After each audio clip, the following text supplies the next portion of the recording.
Hey guys, the Apolo Anton Ohno, 8-time Olympic medalist, author, lover of all things innovation and technology, fitness and health, and I am on the game plan. Apolo Ohno, thank you so much for joining us on the game plan today. Yeah, thank you for having me.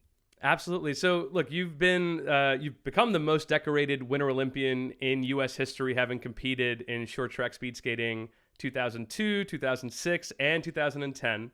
I don't think what people realize is that, and I actually didn't fully appreciate this until the documentary The Way to Gold, was that there really is no off season for an Olympic athlete. And so maybe before we get into some of the incredible things that you've been doing post-career, help our listeners understand what the 4 years in between Winter Olympics are like, and that personal mindset, as you put it, after day 17 when you're done competing. I'm really glad you asked that. So I think the common misconception of people is that, in between the Olympic Games, we just kind of go back to our normalcy. Like we have jobs and we do other things. And the reality is an Olympic athlete's lifespan. So let's just call it a career of, let's just use the average of 10 years. So, an average of 10-year, career cycle, you go to two Olympic Games, you know, 4 years apart. So you got 8 years there, 2 years in prep, probably when you first started doing the sport. In between the games, you are competing. And so for us, we were traveling to 6 to 12 different times to different countries every single year. We have a World Cup circuit, meaning, we have kind of our preseason training, our off-season training, and then our in-season training and competition schedule. And then that all started to just blend together where there was no real off season anymore. It just meant that we weren't competing, we weren't training on the ice as much for like 1 month out of the year. So typically for speed skaters, we would have our world championships in February, March, and then we would have about a 1 month break until we were asked to report back to the training center again in Colorado Springs. That's where I spent most of my career. But then that shortened, right? And then you've got basically 4 months of time in the summer to prepare on the endurance side, get your aerobic and anaerobic capacities and strength, and get all those kind of fundamental off ice training programs set so that you go into the training or you go into the competition season with a strong base that will last you throughout the rest of the year. But we compete from basically, September all the way through. So the summer is I think is the most critical piece because that's where you're kind of behind the curtain and you're doing a lot of your preparation and kind of grind work. And then you reemerge during the first World Cup. Typically it's 2 in North America, 2 in Asia, and 2 in Europe. And then you've got a world team championships and then world championships. So in between the games, we are competing and we look at it in terms of a 4-year cycle. So, if let's say that this was, 2018, we had just finished the Olympic Games in Pyeongchang, South Korea, and we're now looking forward and forecasting for the 2022 Winter Olympics in Beijing. We would reverse engineer that and say, well, I know where I need to be in 2022, year 3, year 2, year 1. And so year 1 is really this kind of the summer of 2018, 2019. What do I have to do in that first year to make sure that I can get this stepping stone so that by the time I'm in that Olympic season, which would be right now for those athletes competing for the 2022 games, you are on track. So every year counts, every month counts, every week counts. And then it feels like for most Olympic athletes, every day counts. And then it gets even more granular to you're getting down to every workout and then every hour. It just, we've got these micro cycle goals and then macro cycle goals on the overall training program. And I just remember being in the heat of the moment of being 3 years out away from Olympic Games, where most of the American public is like, well, what are you doing? Are you like going back and like working at Home Depot? Like, do you have a job? Are you going to school? I'm like, no, like I'm training every single day, completely dedicated. And it feels like you can't give up one workout. At least that's how I felt. So you're just like, you're just in it. Yeah. Yeah, and then obviously the added stress of that is the financial component, which I think, again, a lot of listeners don't necessarily understand. I've heard you speak beautifully about your father's immigrant journey, and so know that you didn't come from an affluent background where a family could just sort of bankroll your sport, right? And sponsorship obviously becomes a big part of it. And again, you also said, look, if you're not doing gold, then the sponsors don't want to hear it. So maybe help us understand the disconnect between the multi-billion-dollar Olympic apparatus and then the sort of hand-to-mouth existence that some of our U.S. Olympians have to go through. Yeah. Well, the Olympic Games is it's the pinnacle of all athletic competition, but it's also the pinnacle of all broadcasting in the sports slash entertainment sector because you've got 1.4 to 1.9 billion people watching an opening ceremonies. I mean, people are tuned in. This has become something that is bigger than sport. It's a collection of people sending their best versions of their countrymen to go and compete on this kind of level playing field. So you walk backwards from that, and the Olympic athletes do not. I mean, we're not paid a salary. We're not paid. I mean, we're incentivized in some capacity to continue the training, but it's not from a monetary perspective. I mean, this incentivization is coming because most of the athletes really truly care about what they're doing and they love what they do. Um, the major difference here, I think, is that there is a quite a bit of financial struggle unless you are the top tier athlete in your particular sport. So if you're a swimmer, you're making decent money, right? If you're top 5 in the country consistently and a potential medal contender, you can make good money. If you're a skier, same thing. So I'm talking about the mass marketed sports that have huge fan bases and large scale competitive pools of talent to choose from. But if you're a speed skater or a luge athlete, or maybe taekwondo or an archer, where those things aren't on ESPN, they're not on NBC, you don't see them often. There's no money. At least there wasn't for many, many, many, many years. And while that was never a big important part of what we did and why we were doing it, the toll was real. So I think on average, athletes are in debt between 12 and 33,000 every single year. So we are subsidized not by the government, right? We don't get paid from the government. The U.S. Olympic and Paralympic Committee receives donations and sponsorship dollars from large scale corporations who want to align with the kind of ideals of what the Olympic movement stand for and the symbolism.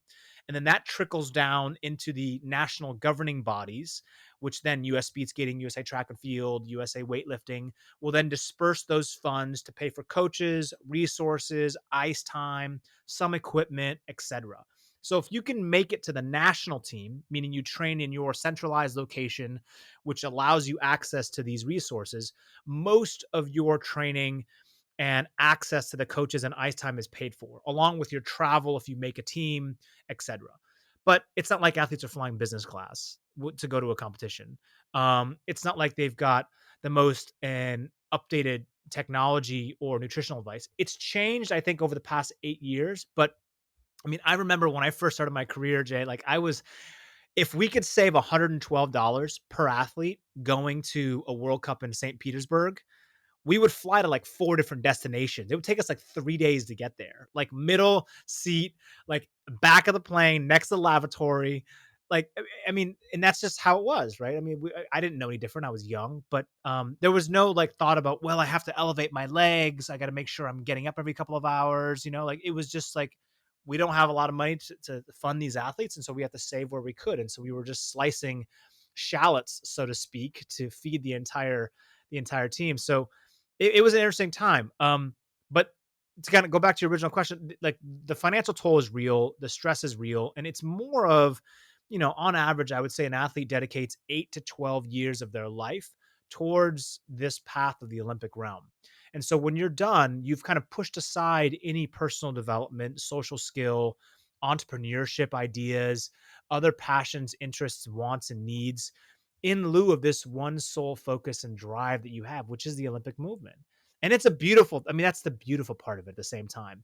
But on the other side of the, to balance this out, like that's a very non-balanced way to live your life. And you're jumping out of the plane with no parachute trying to land on a target. If you land on the target, you're safe, right? Maybe you'll get some sponsorship dollars, you'll make some money, none of which will last you more than a year and a half to 2 years after you retire. Um, but unless you're a superstar and someone like a Michael Phelps or just Sean White, where you can generate mass amounts of income from other things. But for the most part, I would say 85 to 95% of all athletes don't make a great amount of financial success. And it's not, I'm not trying to whine. That's just a fact. I do think it's changing with the rise of social and the branding and the ability. I myself was very blessed to be able to have access to opportunities while I was competing. I mean, I competed in an obscure sport of short track speed skating. I mean, dude, like people didn't watch speed skating like 20 years ago. They only watched long track. When they saw short track speed skating, they're like, "What is this ridiculousness? What do you mean you can run the same race 4 different times and get 4 different winners? That seems like a bad deal." Like, I want to be in my own lane in track and field and know that if I'm the best that day, I'm going to win. So it was a new phenomenon for me. And while I would never change anything, there's definitely a huge room for improvement, not only in terms of resources and funding, et cetera, but also in terms of the mental health side of what that toll does on athletes who have been kind of externally signaled their entire life that we will only celebrate you if you reach the podium. And then if you want to get more granular, if you get silver, you're kind of the first loser, right? America loves to celebrate its champions. And so while I think that paradigm and that psychology is slightly changing, I think there's still an element of that. Like we love winners, right? That's why we celebrate them. And unlike sports like speed skating or swimming, where if you're good, you can win 8 medals in a single Olympic Games. If you're a wrestler, you only have one medal, and so if your medal is not gold, unfortunately, with all of the distractions that we are given on a daily basis, like we tend to forget pretty quickly. Like your Olympics and the Winter Games is February. I mean, March Madness is around the corner. People already shift like so quickly. So there's a limited window of opportunity, is basically what I'm trying to say. Well, I'm glad we got into this because we've had over 40 guests on the game plan. And one of the questions we always ask or get into is, when did you start to think about life outside of sport or commercial career aspirations outside of sport? But to your point, for Olympians, it is a pretty singular focus, yet there are financial realities of how am I supporting myself throughout the training and throughout my development. We had Angela Ruggiero on, who's a member of the IOC. Actually, on your Wikipedia page, you share a photo back in 2010 at the closing ceremony. And she talked about how she would parlay some of her training into some of her off-ice development while she was like getting her master's. And granted, team sports are also different. But here we have someone who is one of the greatest hockey players of all time, and yet financially, it's not like she's making what maybe the 5,000th best basketball player of all time made or something like that. But to bring it back to you and what you were talking about, that you actually were fortunate enough to experience some commercial success off the ice. What do you think were some of the key factors? Now, you clearly said winning gold, like first and foremost, that's going to put you out there. But what were some of the other factors that maybe enabled you to experience some commercial success? So I'm really happy that you actually brought that up. So Angela is a great friend, and she's also one of what I consider to be one of the few who have really had success transitioning beyond sport, being an entrepreneur, taking the attributes and skill sets that she learned as a team leader and a captain and as a Olympic medalist, and applying them in a different diverse career path. I mean, she's a superstar. She's a real badass. Like I love her. She inspires me all the time. But for every Angela, there's 1,000 other stories that you don't hear about that did not go that well. So look, I think in regards to me and why I had commercial success, I mean, to be completely frank, I think I just got lucky, man. And I think that I think NBC saw this crazy sport of short track speed skating that was really exciting. It was it was a combination of the perfect storm. So just to kind of go back many years ago, like let's go back 20 years ago. Okay. So this is the winter of 2001. Um, we look September 11th, um, happened in that year. And, less than 6 months later or so, the Olympic Games was front and center. So there's a combination of the country was in uncertainty economically, security wise, and for the first time we had felt threatened on home soil. So people felt very vulnerable. And while we've always had bipartisan politics, it was probably, and I was pretty young. I was 19, 18, 19. For the first time in my life, it felt like the country really, really was like wanting to cheer for just one team and for one solid, like unified solidarity focus. And that was the Olympic Games. So it was a combination of NBC shining a spotlight on me in this crazy sport, being on the cover of Sports Illustrated, which has never happened before in short track speed skating, having the Olympic Games on home soil in the US. So all the time zones were going to be held because the games were in Salt Lake City in 2002. September 11th just happened. People were hungry to see this. Um, and the athletes were representing something that was definitely far beyond just sport at that time. So this perfect storm happened. I competed in my first Olympic race. I was supposed to win. I was the reigning world champion. I mean, I had won everything the year before. And I had gone into this race and I was rounding the last corner, about to win my first ever medal, supposed to be gold. And I get knocked down by another athlete. We all fall tumbling down. So this is just, and this is, maybe this is wrong, but this is how I perceive the reason why that happened. Cause I often ask myself, like, why me? Like what happened here? And I scrambled to my feet. I fell down. I threw my skates across the finish line. I had cut myself. Um, I received the silver, and I felt like I deserved to win. I felt like I had done the work. I felt like it was taken from me.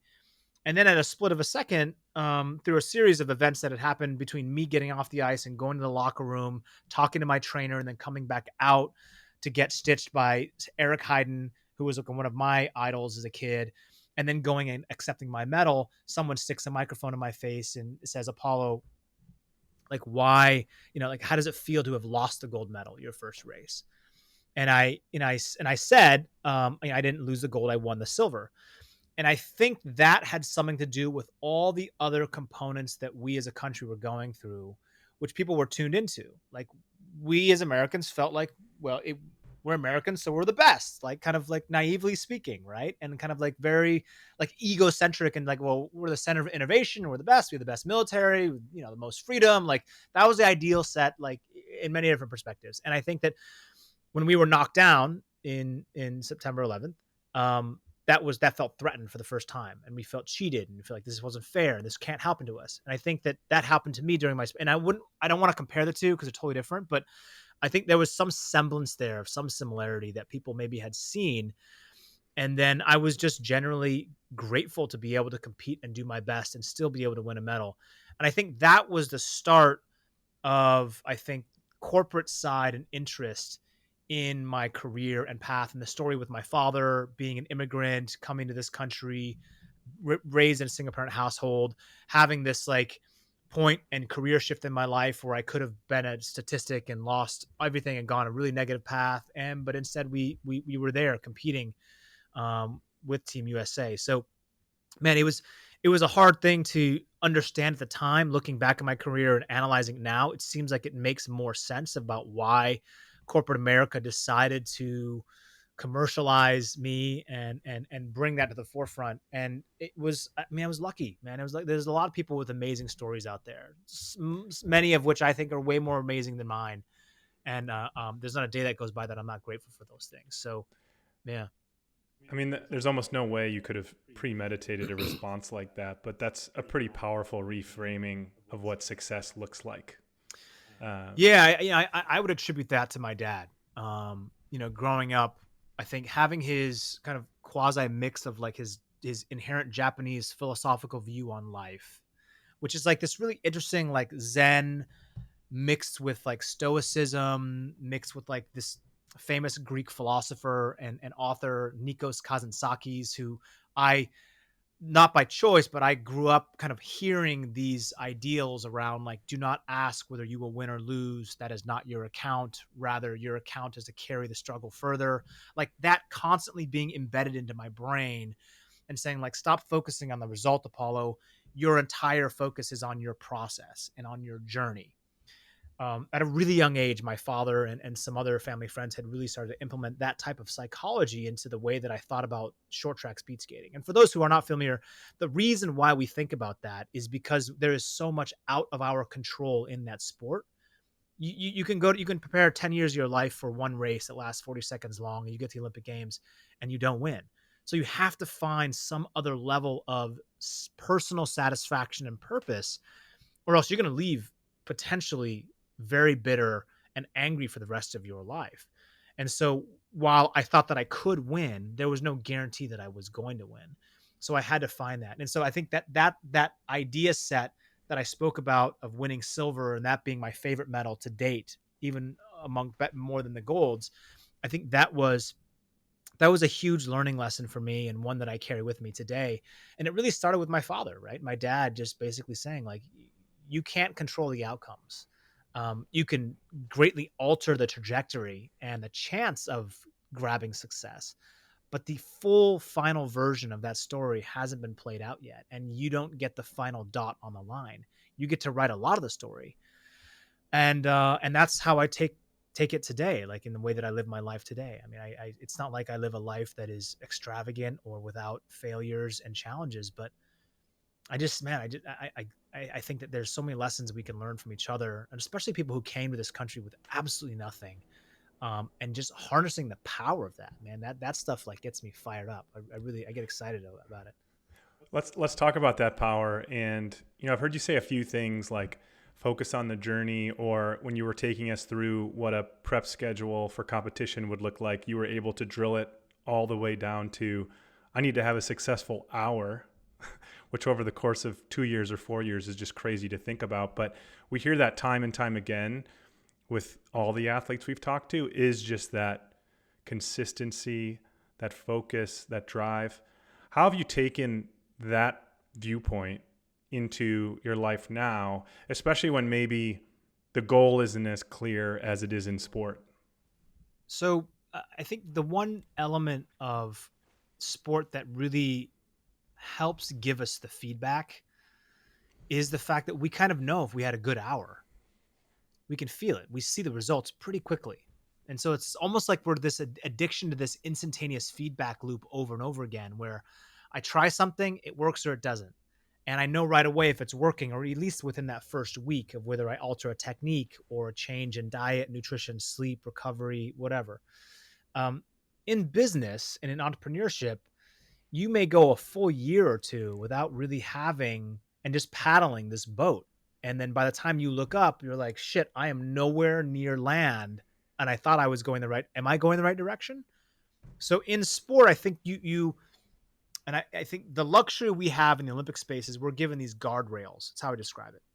And in those guardrails, we can kind of bounce back and forth using rage, insecurity, fear of failure, whatever that micro trauma that is driving you that you're leaning on. You can use that to bounce back and forth towards that goal because the guardrails are headed in the 4-year direction. It doesn't really matter how or what you're using to get there, as long as you're kind of leaning and levering on that over and over again, whether it's psychologically damaging, whether it's unhealthy, whether it's toxic, whatever. It can still be used to propel and to fuel your drive. I think we know great entrepreneurs who are probably driven in the same way. We're like, what is driving this guy? He's got everything. And it's not about the money. It's not about the fame. It's not about something's deeper on the soul level. So athletes are very similar. And then, when those guardrails go flat,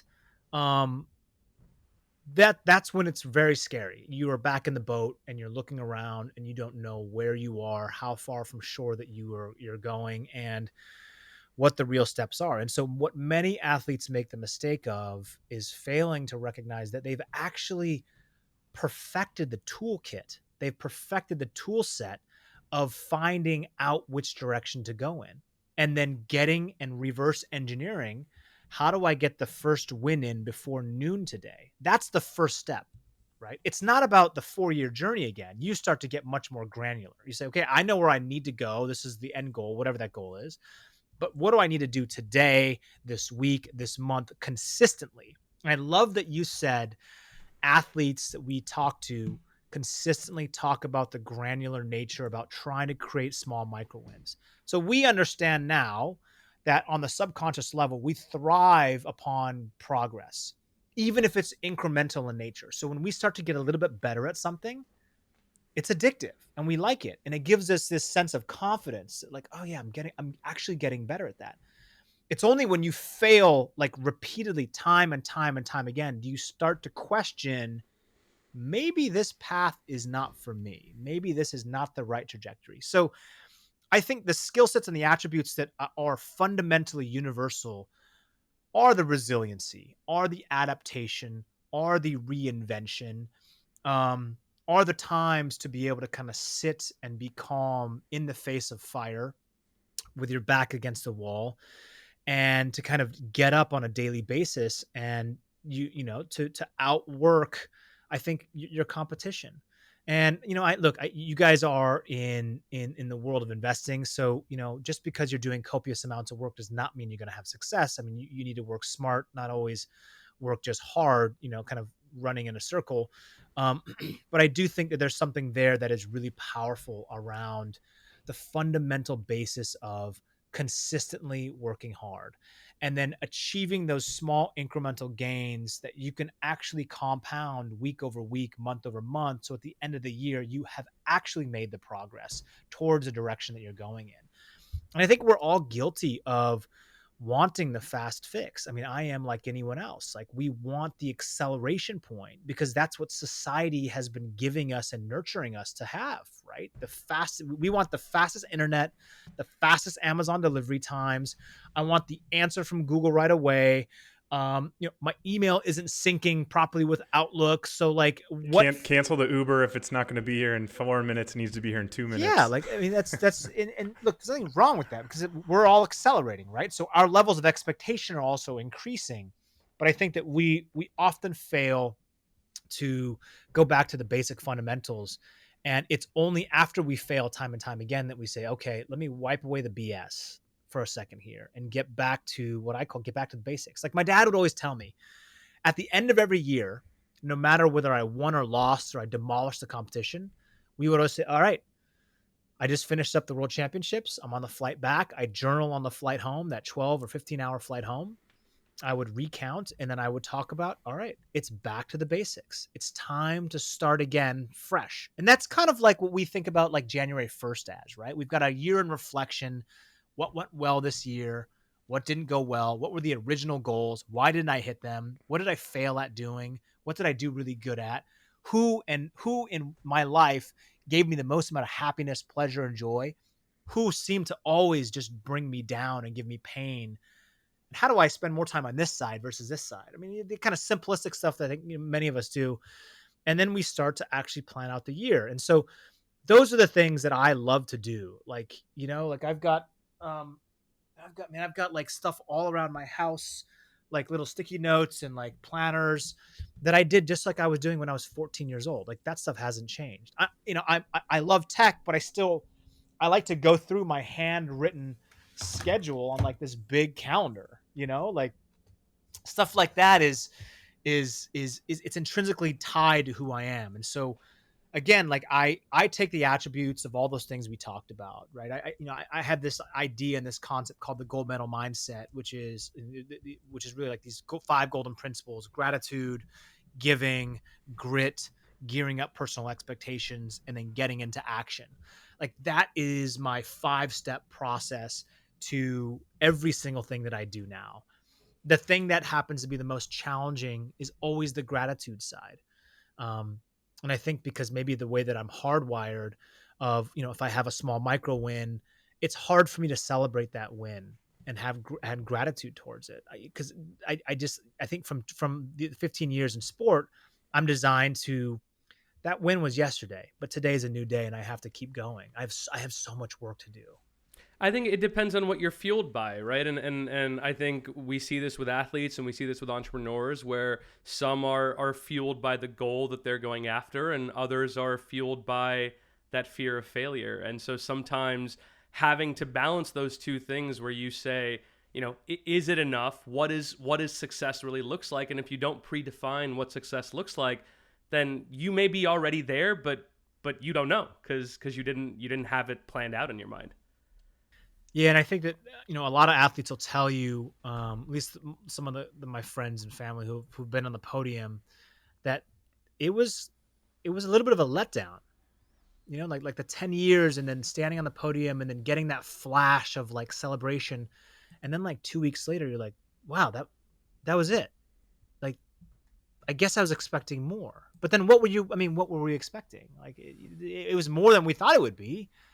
And then there's this like lull, right? And this is like this post-depression, in the book, I call it the great divorce that happens. So if you retire at Olympic Games, and then the next day you wake up, the guardrails go flat. your identity is starting to become threatened, and everyone has always celebrated you as the Olympics, and they've kind of nurtured you and talked about it. It's the only thing that you've known. And now you're, 28, 30 years old. You didn't go to school. You don't have any experience, and you're trying to figure out, like, man, what the hell am I good at? What do I want to do? How will I make a living? How am I going to pay the bills? Like, this conversation happens, and I love that. Like, how do you predefine what success looks like? That is really important. And I think, during this time of this pandemic for the past year, I think a lot of us have probably had that, right? Like, what is really important to me? How do I describe purpose for myself, for my family, for my loved ones? And how does that play a role in terms of how I live my life on a daily basis? And it's done the same for me. I mean, I definitely have evaluated that many Yeah. times this past year. Well, and you touched on the idea of identity, which is a common theme through a lot of our episodes, especially when we get advice from some of the folks that have played 15, 17 years that say, I wish I had started earlier. And we talked about how maybe that's not necessarily a reality as an Olympic athlete. But on that topic of identity, what are some of the ways that you found who Apolo is when he's not on the ice after, you retired after the 2010 Olympics? So when I was competing, and if we had this conversation, I would be like, I don't really care what I do after Olympics. Like, if I die, that I'm actually happy. Like, this is why I felt like I was on Earth, was for this moment in time. And it was very short-sighted, right? But I couldn't see past it. So it was hard for me to talk to my old self. I think it would be very hard to break into that resistance. If I could, I think environment was the number one factor. So through my own analysis, and I've seen professional athletes go on to have these incredibly powerful careers even during now, they're investing, they're building their brands, they know this is going to end. And look, they're getting paid enormous sums of money in the process, but still, they still have the prison between their own two ears, right? And we all have that challenge. So I think the difference is that professional sports has an environment and a culture that is professional. Sports teams are businessmen put together to run them operationally very well. There's a certain level of professionalism that exists when you're on that team as a team. So I think these athletes are getting exposure to these different areas and elements of interests, and they're starting to see, like, wow, that's pretty cool. I think the difference is that amateur sports and Olympic sports, until recently, for the longest time, we didn't have that base layer of professionalism that existed. Like, we were grassroots. So, like, these are mom and pop kind of run, and I say that, like, very endearingly, like run organizations that they didn't have a lot of experience in business. They don't have experience thinking and scaling bigger than just this small, like, national governing body. And it's not their fault. That's just, like, hey, I grew up speed skating and I was a speed skater. Now I'm president of US Speed Skating. So, like, how does that, like, there's no diversity, I guess, outside of the bubble that is the sport. Whereas I love to see to me, the NFL, the NBA, like, these major professional sports, whenever I hear about athletes going back to school, right, when they retire, or shadowing a VC, or spending time and then doing the work, I'm like, that dude gets it. He knows that there's work to be done and he's starting from scratch. And while he may be sitting on $50 million in cash as a little pile, he knows that he has to find the new attributes and skill sets from someone who is an expert. Just like the coach, you have to go see who is your personal coach in your life. As an athlete, you worked closely with a coach psychologically, who's rating your training program, and your technical coach. Now you're going to go into the real world of business, and you're going to think that you're going to do this all on your own, but you've got no experience. You don't know how to write you're just swinging blindfolded, and you don't even know where the pitch is coming from. So I think that's what I would try to articulate to my younger self is, you are a diamond. All of you as athletes are diamonds. You've got all these facets of your personality that you haven't even explored yet. And through a process of environment, how do we bring you in your off season? How do we take you and put you with other professional athletes? How do we put you in other areas of the world even to go train? to see how people are living, to see what the possibilities are out there. I mean, I traveled for 15 years in the sport of short track speed skating to all these amazing countries, traveling to like 40 plus countries, starting at the age of 14. And most of the time it was just walking to and from the ice rink. Like that's an amazing opportunity to like dive to delve into the cultures and to see China in 1996 and 1997 at like the growth like spurt stage. Like I remember seeing and being fascinated. Like, that was the interest for me, was that, wow, there's a world that exists outside of the walls of the Olympic space that is very alien to me. And it was like my first entrance. So that's what I would do, man, is I would try to place me in certain environments and try to get me mentorship very, very, very early to explore, because Olympic athletes are so hyper specialized, and they need to be. But I think that the challenge there is, we learn by doing many different things. Something that I heard Wayne Gretzky say when he was younger in his era was that he didn't only play hockey as a kid. Like he played many, many sports. He played baseball, he ran, like he rode bikes. Like I think that we have to play, and specialization is important for sure. If you really are trying to get the last quarter of 1% of performance gains, that will make the difference between the podium and not. But in the process, there's so much room there to explore. And I think school is a big part of that, right? Now that, things are so digital and now we have so much more access to information, I think athletes are starting to understand there's many worlds that exists beyond the doors of the Olympic space. And I didn't think so when I was competing, very naive and kind of dumb in that respect. But that's what I would do is really just, I'd try to find environments. And that's what I seek now, by the way. I seek community all the time. It's really important to me.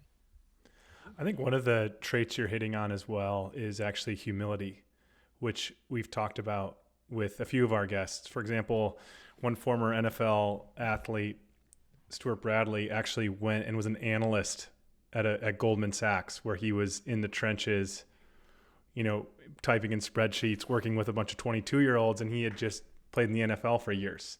That requires a certain level of humility to be able to go do that. And I see that in some of the things you were just saying about just a willingness to, put yourself out there or get exposed to other things. I want to go back to what you were talking about in terms of finding those wins or those indicators for progress and success, outside of sport. What have been some of those for you over the years? And now here you're moving into working on a book called Hard Pivot, which will come out later this year. What have been some of the positive indicators for you over the past 10 years that have kept you in line or helped you find your direction? The positive indicators for me are the consistency and the scheduling process. I use those as I shouldn't say indicators, but that's what I use to lean on first and foremost. So like my routine on a daily basis. And then I have kind of daily and weekly check-ins with a person on my team, if basically doing like weekly analysis, monthly analysis. Like, are we actually making progress? And do we need to pivot? Do we need to make a change here? Very much like I received feedback on my technique and my training throughout my career. So those indicators come in the form of two things. One, an external source of validation, right? So someone who's looking at this, who's got my best interests in mind, who's also on the team, kind of making sure we're headed in the right direction. So we evaluate and we dictate and we say, like, are we headed toward the right direction? Am I doing the work? What else can be done? And the second part is the internal kind of compass of my own progress. So while I don't know, like early stages of this book, I didn't know if this direction was the right one, but I knew if I still held steady to the consistency. So like, at the beginning of January, what do I need to do this week and this month consistently to achieve these types of things, to give me some indicators of success? And as someone who's distracted easily, that consistency is always the indicator of usually the trajectory of the success level, because I just know, like, if I carve out specific times during the week to work on very specific projects, and I sit down and I turn the do not the do not disturb notifications are all off, like no calls. This is the time for this particular task. My productivity skyrockets. and my days seem longer and more efficient, and I'm just way more effective. So again, these are all things that we did in sport. Like we just did them inherently naturally because, like my first Olympic Games, there was no Instagram, and I wasn't like I was doing, TikTok videos. Like I didn't have those distractions. Like when we went and watched a concert or an Olympic Games, you were watching the games. That was all that you were doing. And so that had this embedded imprint on your mind during that time, which stuck with you forever. Now you just got these flashes, right? Like if I showed you like 1,000-second reel of like a million pictures, you would have a couple of them stick to you because they resonate with some other previous experience in your life, but you couldn't remember all of them. That's what it's like living. I feel like living in today. So indicators are making sure that my purpose and my true north is remaining intact. Am I quieting the distraction of noise to pull me in this direction or this technology or this startup or buying this new asset, whatever those things are, right? They're all exciting and they're all opportunistic, but to make sure that, hey, like, don't forget, man, the goal is the podium, right? And if the goal is the podium, that means the process 1 year out, 2 years out, 3 years out is still the same. And that's the priority. You can still go explore that stuff, but not before you do the work necessary that you've allocated on Monday, Wednesday, Friday, and Sunday.